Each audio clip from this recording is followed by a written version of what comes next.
अस्सलामु अलैकुम वरहमतुल्लाहि वबरकातुहू। हाल ही में मैं सूरा बकरा का इंग्लिश तर्जुमा पढ़ रहा था और ये कोशिश कर रहा था कि मैं इस सूरा को बहुत डीपली समझूं और मुझसे कोई डिटेल्स मिस ना हो। और अल्लाह के फजल व करम से मुझे सूरा बकरा के आयत नंबर 104 और आयत नंबर 105 में ऐसे 8 अमेजिंग डिटेल्स मिले जो आप लोगों को बिल्कुल मिस नहीं करनी चाहिए। आप चाहे तो इस चैनल के पिछले वाले वीडियोस भी देख सकते हैं ताकि आपकी कंटिन्यूटी मेंटेन रहे। चलिए बिना वक्त को ज़ाया किए बिस्मिल्लाह करते हैं।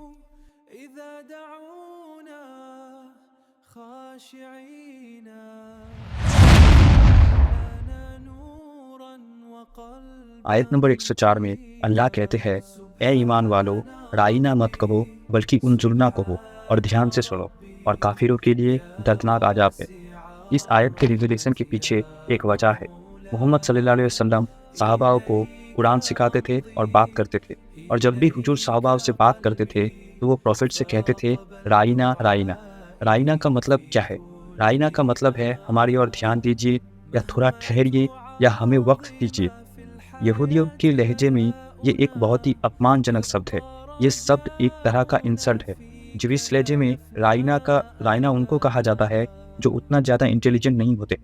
एक तरह से ज्यूइश के लहजे में राइना का मतलब है हमारा बेवकूफ़। ये किसी को बेवकूफ़ कहने का तरीका है। और कोई कहते हैं, वो कहते थे राइना, जिसका मतलब है तुम हमारे चरवाहे हो। चरवाहा यानी जो भेड़ों की देखभाल करते हैं। अब सेम टाइम का वर्ड था जो ईमान वाले लोग भी कह रहे थे और यहूदी भी। एक उसे यूज़ कर रहा था इंसल्ट के रूप में, और दूसरा रिस्पेक्टफुल इस्तेमाल कर रहा था सिर्फ किसी बात को दोबारा समझने के लिए। क्योंकि अब यहाँ पे एक वर्ड में सही और गलत का मिक्सचर हो रहा था, और यहूदी ये स्टेटमेंट जानबूझ के यूज़ कर रहे थे। और क्योंकि यहूदी हुजूर सल्लल्लाहु अलैहि वसल्लम को इंसल्ट करने के लिए राइना वर्ड का यूज़ करते थे, इसलिए अल्लाह ने ईमान वालों को उनजुरना वर्ड यूज़ करने को कहा, जिसका मतलब सेम है कि हमारे लिए ठहरिए या हमारी तरफ ध्यान दीजिए, एटसेट्रा। ये जो इंसिडेंट है आयत नंबर 104 में कि यहूदी राइना वर्ड को प्रॉफिट मोहम्मद सल्लल्लाहु अलैहि वसल्लम को इंसल्ट करने के लिए यूज़ करते थे। यहूदी ऐसे चीज़ें अक्सर किया करते थे। वो ऐसे वर्ड्स का यूज़ करते थे जिसका मतलब साफ नहीं होता था। वो ऐसा इंसल्ट करने के लिए करते थे। बुखारी में हदीस है कि यहूदी मोहम्मद सल्लल्लाहु अलैहि वसल्लम को अस्सलामु अलैकुम की जगह अस्सलामु अलैकुम कहते थे। अस्सलामु अलैकुम का मतलब है आप पर सलामती हो, और अस्सलामु अलैकुम का मतलब है आप पर मौत आए। एक बार जब ऐसे ही यहूदी मोहम्मद सल्लल्लाहु अलैहि वसल्लम को अस्सलामु अलैकुम कहते हैं तो अम्मा आयशा रज़ियल्लाहु अन्हा कहते हैं, तुम पर मौत आए, अल्लाह का लानत तुम पर हो, एटसेट्रा। तो नबी उनको डांटते हैं और कहते हैं, ऐसा मत करो, बस कहो वालेकुम, यानी कि और तुम पर भी। आयत नंबर 104 में अल्लाह कहते हैं वइस्माऊ, यानी कि सुनो। इसका सिर्फ ये मतलब नहीं है कि सुनो, इसका मतलब है सुनो और उस पर अमल करो जो तुम सुन रहे हो। आयत नंबर 104 में कहा जाता है कि काफिरों के लिए अजाबुन अलीम है, यानी कि पेनफुल पनिशमेंट। ये जो वर्ड है अजाबुन अलीम यानी कि पेनफुल पनिशमेंट, ये कुरान में कुफार यानी कि नॉन मुस्लिम और गुनहगार मुस्लिम दोनों के लिए यूज़ होता है। अजाबुन मुहीन यानी कि जिल्लत देने वाली सजाएं सिर्फ कुफार के लिए यूज़ होता है। उलेमाओं ने इस आयत से कई फ़ायदे निकाले हैं। उसमें से एक है सद्दुद दरिया। सद यानी कि बंद करना, दरिया यानी कि जरिया या रास्ता। यानी कि सद्दुद दरिया का मतलब है रास्ते को बंद करना।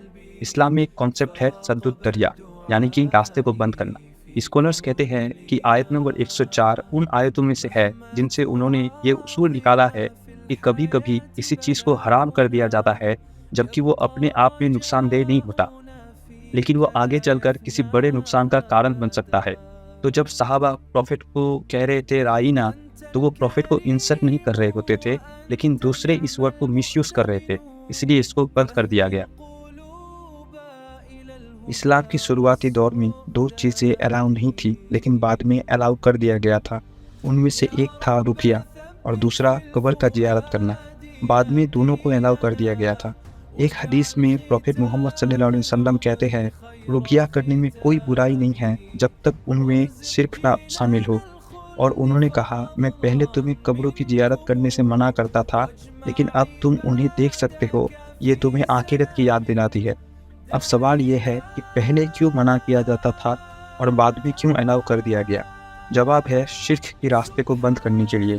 کیونکہ بہت سے رقیہ جو پڑھی جاتی تھی اس میں شرک والی باتیں شامل ہوتی تھی، تو پروفیٹ صلی اللہ علیہ وسلم نے پورا دروازہ ہی بند کر دیا۔ جب صحابہ توحید کو سمجھ لیے تب اسے واپس سے شروع کیا گیا۔ سیم ایسا ہی قبر کا زیارت بھی ہے۔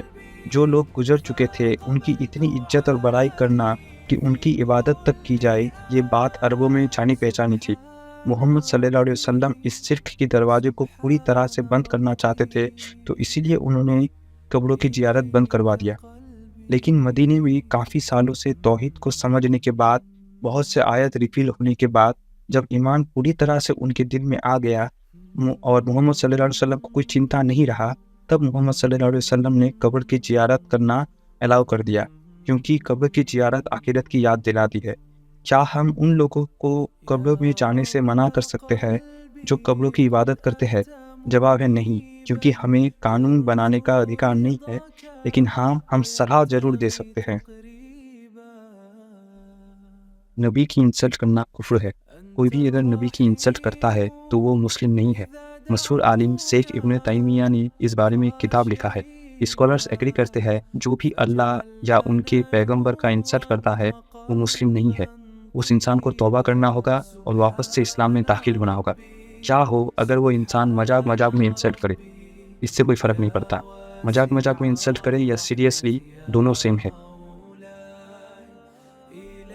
آیت نمبر 105 میں اللہ کہتے ہیں، اہل کتاب میں سے جنہوں نے کفر کیا اور مشرک دونوں یہ نہیں چاہتے کہ تمہارے رب کی طرف سے تم پر کوئی بھلائی اتاری جائے۔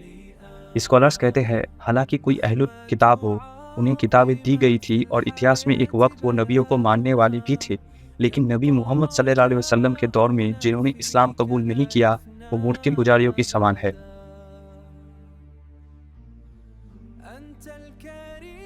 آج کے لیے بس اتنا ہی۔ اگر آپ کو یہ ویڈیو اچھا لگا تو ویڈیو کو لائک کریں۔ اگر آپ میرے ویڈیوز پہ انٹرسٹڈ ہے تو چینل کو سبسکرائب کر کے بیل آئکن دبائیں، اور اگر آپ کے پاس کوئی الگ ڈیٹیلز ہے یا میرے ویڈیو میں کوئی مسٹیک ہے تو کمنٹ سیکشن میں ضرور بتائیں۔ السلام علیکم ورحمۃ اللہ وبرکاتہ۔